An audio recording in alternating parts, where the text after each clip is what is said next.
I am Ferdinand Marcos, and I am the President of the Republic of the Philippines.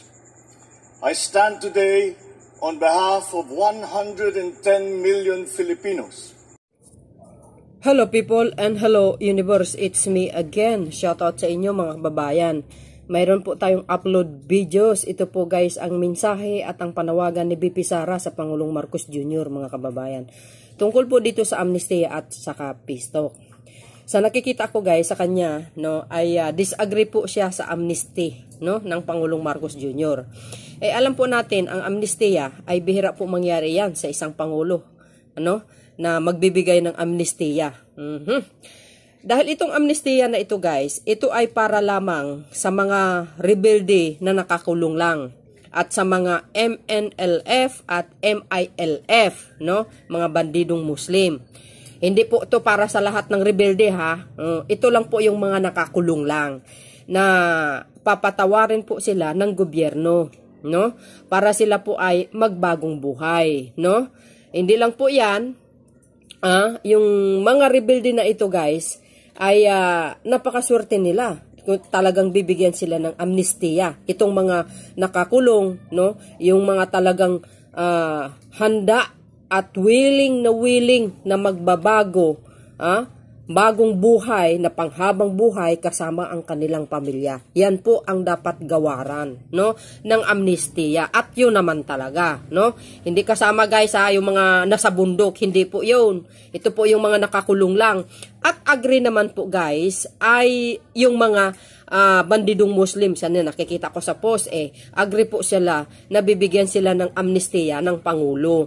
At yan naman guys, pagkalooban sila ng amnestiya, natural, sumunod sila kung ano ang patakaran dyan. At siyempre, hindi na sila babalik sa mga dati nilang gawain, no? Ay bihira lang po yan ang amnesty na igagawad sa mga taong ito. Bihira sa isang pangulo. So hindi lang po pagpapatawad ng gobyerno ang ipagkaloob sa kanila, kundi bibigyan din po sila ng panghanap buhay.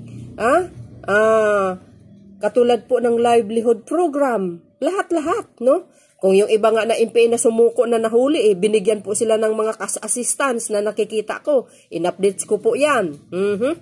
Ito pa kaya yung bibigyan ng amnestiya na handang-handang magbabago panghabang buhay?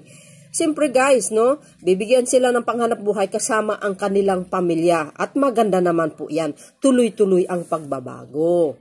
Pero dahil dyan guys, ay disagree po si BP Sara sa amnestiya ng Pangulo. Alam nyo guys desisyon po ng Pangulo, hindi pwedeng diktahan ng kahit sino. Sapagkat ang amnestiya na yan guys, nabanggit niya po yan noong sa kanyang suna, no? So I don't think na ang Pangulo no? Ay hindi niya tutuparin. Tutuparin niya, may isang salita ang Pangulo Ganun pa man guys, disagree si BP Sara. At dito naman guys sa peace talk, no?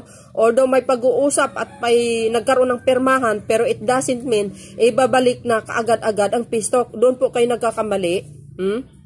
Pagkat yan ay pag-aralan mabuti ng gobyerno. Dahil alam po natin ang mga taong ito, no? Kasi matagal na peace talk yan. Nagkaroon po ng permahan between the pamahalaan at ang mga leader ng mga makakaliwang grupo. Pero it doesn't mean itutuloy, no? Mali po kayo doon. Pag-aralan ng pag-aralan, mabuti ng gobyerno yan. At ganun din po ang Pangulo, higit sa lahat na magdesisyon. Dahil wala pang desisyon ang Pangulo, wag naman kayo kung ano-anong pinagsasabi nyo, no? Wala pang final decision, mga kababayan, tungkol dyan sa peace talk. So, anyway, ano po guys ang sa palagay nyo? Hindi kayo mapalagay, ano? At mag-comment lang kayo guys kung ano sa tingin nyo sa sinabi ni BP Sara. Hit the comment section and don't forget to hit the button bell para lagi kayong update sa aking mga upload videos. Bye and God bless Philippines! Babush! Mga minamahal kong kababayan, Assalamualaikum. Madayaw bayong adlaw kaninyong tanan. Magandang araw sa inyong lahat.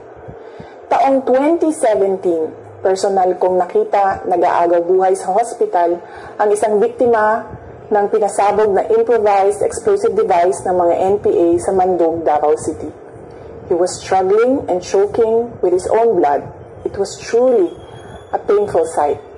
Hindi ko rin malilimutan ang paghingi ko ng tawad sa ina ng namatay na opisyal ng Philippine Army dahil sa nangyaring engkwentro sa Barangay Paquibato, Davao City.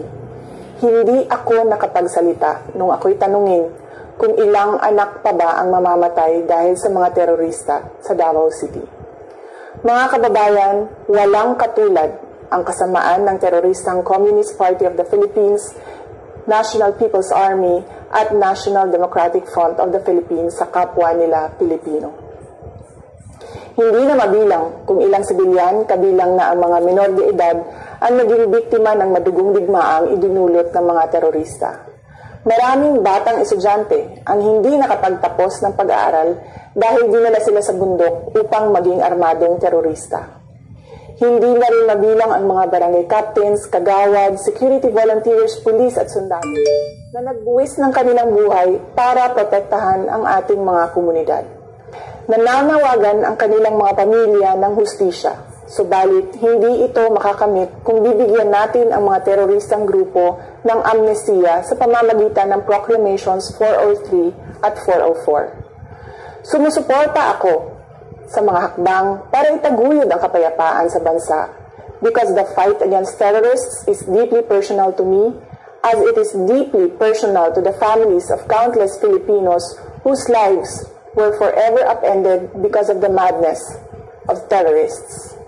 Pero hindi ang pagbibigay ng amnestiya ang daan sa kapayapaan. Ang dapat natin gawin ay pagpatuloy ang ating mga nasimulan sa NTF-ELCAC at mas palakasin pa ang mga ito. Panalo na tayo, lumalaban na ang mga komunidad. Mr. President, the government's statement with the NDFP in Oslo was an agreement with the devil. Napatunayan na natin sa kasaysayan na hindi sila seryoso at wala silang sinseridad sa usaping pangkapayapaan. Gagamitin nila itong peace negotiation sa pagtraidor sa pamahalaan at paglinlang sa taong bayan. We appeal to your power to review these proclamations and agreements. Apo BBM, sana po ay isalang-alang natin ang ating mga komunidad na naging pugad ng mga terorista sa mahabang panahon na ngayon ay lumalaban na at tumutulong sa pamahalaan. Let us honor the memory of those who died in the senseless and bloody attacks of the NPA, CPP, and DFP. Mr. President, we can negotiate for peace and reconciliation and pursue meaningful development efforts in the Philippines without capitulating to the enemies. Hiling namin na kami ay mapakinggan.